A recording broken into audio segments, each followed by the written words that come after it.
Assalamualaikum warahmatullahi wabarakatuh. Nama saya Vina Rahmayunita, dari kelas 11 MIPA 7, absen 36. Pada tugas kali ini saya akan menjelaskan tentang sistem reproduksi laki-laki dan sistem reproduksi pada perempuan.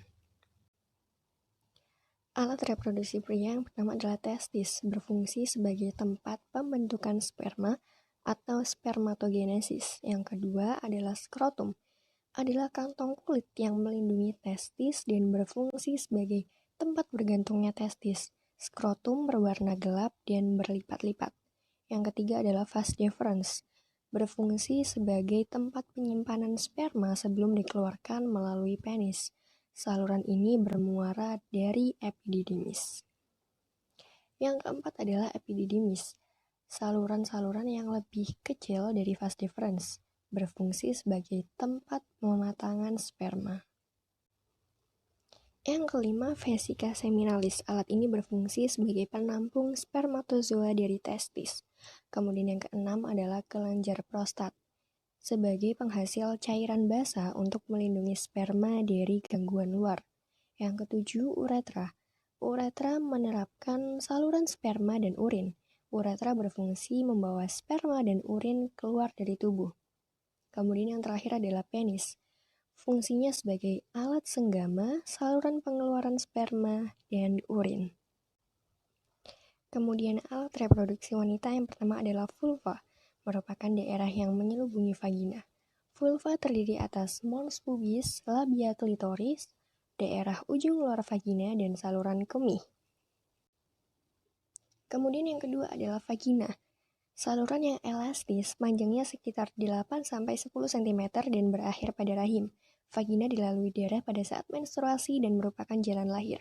Karena terbentuk dari otot, vagina bisa melebar dan menyempit. Vagina bisa melebar seukuran bayi yang melewatinya.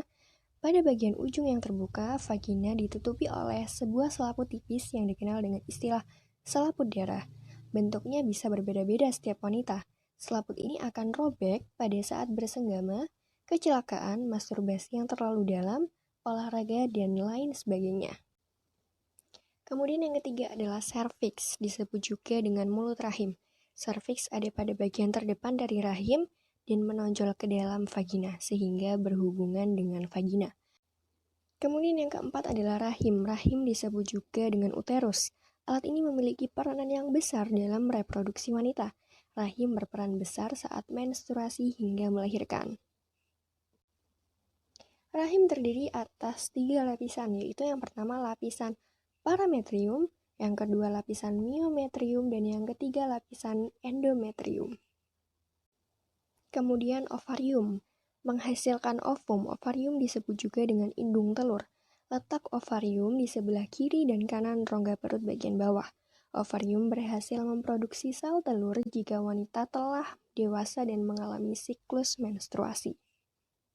Kemudian yang terakhir adalah tuba falopi. Tuba falopi disebut juga dengan saluran telur. Saluran telur adalah sepasang saluran yang berada pada kanan dan kiri rahim sepanjang kurang lebih 10 cm. Saluran ini menghubungkan rahim dengan ovarium melalui fimbria. Terima kasih, sekian penjelasan tentang alat reproduksi wanita dan laki-laki dari saya. Wassalamualaikum warahmatullahi wabarakatuh.